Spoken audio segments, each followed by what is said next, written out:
अस्सलाम वालेकुम dear students of fourth year. जो आपका 11 चैप्टर है that is about Laplace transform, उसमें से जो एमसीक्यूज़ आपको आ सकते हैं उसके बारे में आज हम ज़रा स्टडी करेंगे।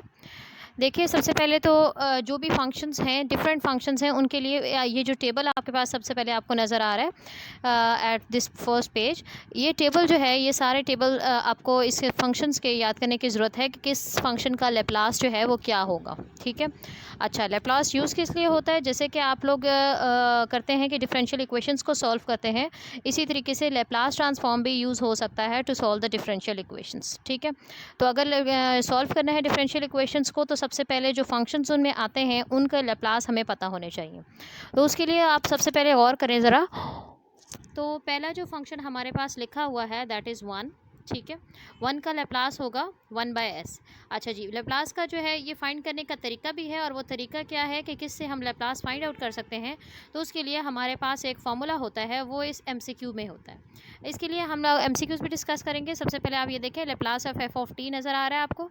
इसका करेक्ट ऑप्शन है this last one, 0 to infinity E की power minus S T F of T D T.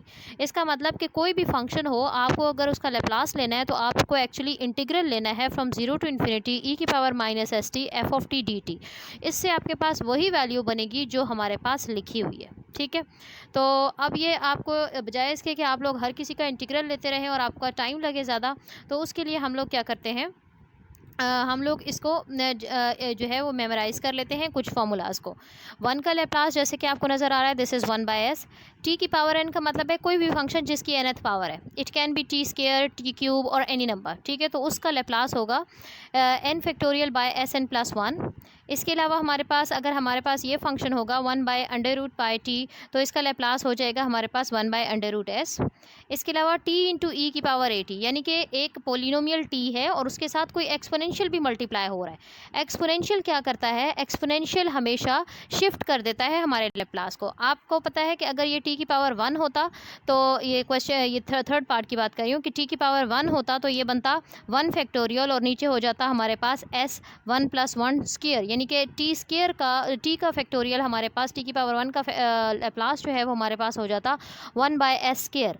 लेकिन अब आप सेवेंथ पार्ट में देखें कि सिर्फ टी नहीं है, टी के साथ ई की पावर ए टी है। तो ए टी का मतलब होता है कि आपका जो भी लेप्लास था, पहले क्या था 1/s स्क्वायर, वो शिफ्ट हो जाएगा s माइनस ए टाइम्स। ठीक है। यानी जो भी ई की पावर में टी के साथ लिखा होता है उतने टाइम लेप्लास जो है वो शिफ्ट हो जाता है। ठीक है। So this is 1/s minus A का स्क्वायर।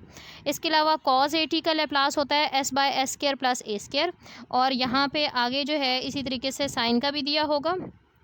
साइन का लेप्लास ये हमारे पास है a/s स्क्वायर प्लस ए स्क्वायर। इसके अलावा ये t का जो मैं डिस्कस कर रही थी पहले, t का लेप्लास होता है 1/s स्क्वायर। ठीक है। इसके अलावा ये गैमा फंक्शन है, e की पावर ए टी जो है, इसका लेप्लास हमें गिवन है दैट इज़ 1/s माइनस है, यानी कि e की पावर ए टी का मतलब है कि लेप्लास को इतने टाइम्स आपने शिफ्ट करना है। तो a टाइम शिफ्ट करना है तो आपने लिखा 1/s माइनस ए। तो इसी तरीके से बेटा जी ये सारे फार्मूलाज जो है वो आपको याद करने हैं, क्योंकि इनमें से कोई भी जो है फंक्शन दिया जा सकता है आपसे एमसीक्यू में। इसके अलावा थोड़ा सा हम डिस्कस कर लेते हैं इन्वर्स लेप्लास के बारे में। इन्वर्स लेप्लास आपकी ये बुक के पेजेस हैं, एस एम यूसुफ की जो बुक है। ये इसमें जो इन्वर्स लेप्लास में क्या होता है कि अगर हम लोग अब तक, पहले तो आप लेप्लास समझें, उसके बाद इन्वर्स लेप्लास पे आते हैं। तो इन्वर्स लेप्लास में क्या होता है कि अगर हमारे पास, ये देखें, ये कुछ थ्योरम की स्टेटमेंट्स हैं 5, ये आपको याद रखनी है कि अगर हमारे पास फंक्शन जो है वो s माइनस ए टाइम्स शिफ्टेड है, तो अगर उसका लेप्लास इन्वर्स लेंगे तो ये जो a है हमारे पास, ये आ जाएगा पावर में e की पावर ए टी, और साथ में फंक्शन जो है वो बन जाएगा f of T. Means to से ओरिजिनल वेरिएबल फंक्शन का होता है t, और उसके बाद जब आप उसको शिफ्ट करते हैं, उसका जब लेप्लास लेते हैं, तो वो f ऑफ s वेरिएबल में चला जाता है। ठीक है। तो और अगर वापस हम s वेरिएबल वाले फंक्शन का लेप्लास इन्वर्स लेंगे तो वो क्या बन जाएगा, f ऑफ टी। ठीक है जी। आगे डिस्कस कर लेते हैं। हमारे पास ये अगला फंक्शन देखें कि अगर हमारे पास लेप्लास लेना है सी एस का। ठीक है। तो सी और एस अगर हमारे पास लेप्लास है, C some constant number greater than 0, तो लेप्लास इन्वर्स इसका क्या होगा, 1/c और f ऑफ t/c। ठीक है। तो इसी तरीके से ये बाकी देखिएगा। अब ज़रा डिस्कस करते हैं एमसीक्यूज़ को। एमसीक्यूज़ ज़्यादा कॉम्प्लिकेटेड नहीं होंगे, डोंट यू वरी, फिर भी हम चेक कर लेते हैं। पहला हम लोग एमसीक्यू डिस्कस कर चुके हैं। नेक्स्ट एमसीक्यू देखें। एस और साथ में लिखो है Laplace of one. Laplace of one आपको मैंने ऊपर बताया है कि वन का लेप्लास होता है 1/s। तो अगर आप इस क्वेश्चन में देखें कि लेप्लास ऑफ वन में अगर आप 1/s है और साथ में s लिखा हुआ है, s और 1/s कैंसिल हो जाएंगे, तो इसका आंसर बनेगा 1, which is your A option. इसके अलावा लेप्लास ऑफ टी, ये भी आपने याद किया होगा, तो इसका फार्मूला होता है, फार्मूला जब लगाएंगे तो ये बनेगा c part 1/s²। T square जो है इस पर भी आपको फार्मूला लगाना है। तो कौन सा फार्मूला लगाना है जी? ये फार्मूला लगाना है टी की पावर n। तो यहाँ टी की पावर स्केयर जब लेंगे तो ये हो जाएगा 2 फैक्टोरियल बाय s की पावर 2 + 1। ठीक है, तो इसके मुताबिक जो भी आपका करेक्ट ऑप्शन बनेगा आप देख लीजिएगा। ठीक है, now coming to the next question. इस तरह ये देखें, टी की पावर n यानी जनरल फार्मूला आपसे पूछ लिया, तो जनरल इनमें से कौन सा ठीक है वो बताना है। ई की पावर ए टी, ये भी हमने डिस्कस कर लिया है कि ए का ए टाइम्स शिफ्ट करना है, तो 1/s - a, बी ऑप्शन आपका करेक्ट हो जाएगा। साइन के टी यानी के कोई भी कांस्टेंट है, ये साइन ए टी जैसे था तो वैसे ही साइन के टी है, तो साइन का जो है वो हम फार्मूला पढ़ चुके हैं, दैट इज़ k/s² + k²। ठीक है, तो ये हमारे पास ए ऑप्शन करेक्ट होगा। कॉस के टी के लिए कौन सा होगा? कॉस के टी के लिए हम कहते हैं कि फंक्शन एस आता है ऊपर। ठीक है, तो ये देखें s/s² + k² यानी कि बी ऑप्शन करेक्ट होगा। ठीक है, 8th पार्ट के लिए ये देखें फार्मूला मैं आपको दोबारा दिखा दूं, तो ये देखें ये फार्मूला था cos AT is s/s² + a²। ठीक है, इसी तरीके से आपने बाकी क्वेश्चंस देखने हैं। कॉज हाइपरबोलिक का फॉर्मूला भी ऊपर लिखा हुआ था, उसके मुताबिक जो है वो आपने इनमें से करेक्ट ऑप्शन सेलेक्ट करना है। साइन 3t, अब ज़रा इस पे देखें, साइन 3t और बाहर लिखा हुआ है 1/3। अभी आपको बताया है कि ये आप जनरल फॉर्म समझ लें साइन के टी। ठीक है, तो अगर के टी है तो साइन के टी का जनरल फॉर्मूला था k/s² + k²।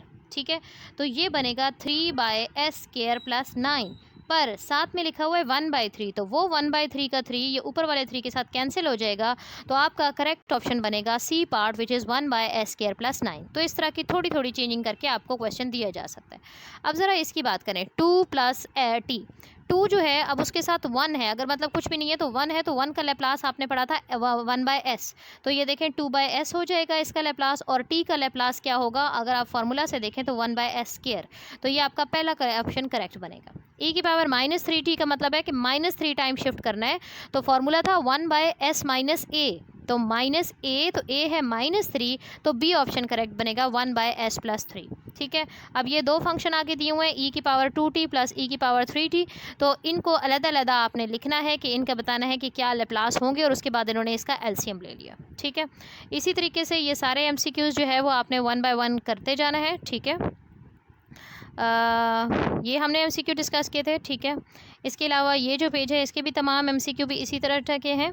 इनमें से कोई भी एमसीक्यू जो है वो आपको क्लियर ना हो तो आप मुझसे पूछ सकते हैं, या ये इन फार्मूलाज में से। ठीक है, तो ये पीडीएफ जो है वो मैं आपके साथ शेयर कर दूंगी, इसके अलावा ये मैं लेक्चर अपलोड कर दूंगी। इनमें से जो भी आपको, ये कुछ लेप्लास इन्वर्स के फार्मूलाज हैं। ठीक है, लेप्लास इन्वर्स में देखें ज़रा, जैसे कि ये देखें 2/s है। ठीक है, तो हमें याद है तो 1/s किसका लेप्लास होता था? 1 का लेप्लास होता था, तो 1/s अगर लेप्लास था किसका? 1 का, तो लेप्लास इन्वर्स की जब बात करेंगे तो हम कहेंगे इसका मतलब है कि लेप्लास इन्वर्स जो है अगर 1/s होता तो वो 1 होता, लेकिन ये साथ में 2 भी लिखा हुआ है इन्होंने, तो ये हो जाएगा 2 × 1 विच इज़ 2, तो 2 इसका करेक्ट ऑप्शन बनेगा। ठीक है, इसी तरीके से बाकी जो है वो आपने देख लेने हैं, ये सारे लेप्लास इन्वर्स के भी फार्मूलाज। ठीक है, अब जैसे कि बात करते हैं इसकी। ठीक है, ये देखें Laplace inverse of k/s² + k², ये फार्मूला मैंने आपको लेप्लास में बताया था। किसका फार्मूला था ये? k/s² + k²। हम कहते थे कि अगर साइन के टी का लेप्लास लिया जाए तो वो ये आता है, तो जाहिर सी बात है अगर इस टर्म का लेप्लास इन्वर्स लेंगे तो वापस क्या आ जाना चाहिए? साइन के टी, तो इसका ए ऑप्शन करेक्ट होगा। ठीक है, अब ये s² - k², ये हाइपरबोलिक्स में थे, तो आपने देखना है कि ये क्या कॉज हाइपरबोलिक होगा या साइन। रिमेंबर दैट कि कॉज हाइपरबोलिक में ऊपर हमारे पास एस वैल्यू होती है, एस फंक्शन होता है वेरिएबल, और जो साइन वाला होता है उसमें हमारे पास के कांस्टेंट होता है। ठीक है, अच्छा जी, इसी तरीके से ये सारे एमसीक्यूज़ जो है वो आपने करने हैं। ठीक है, ये इनके करेक्ट ऑप्शंस भी लिखे हैं, इनमें से अब जो भी क्लियर ना हो आप मुझसे पूछ लीजिएगा। ठीक है, मैं पीडीएफ भी आपके साथ शेयर कर रही हूँ और लेक्चर अपलोड कर रही हूँ। Thank you.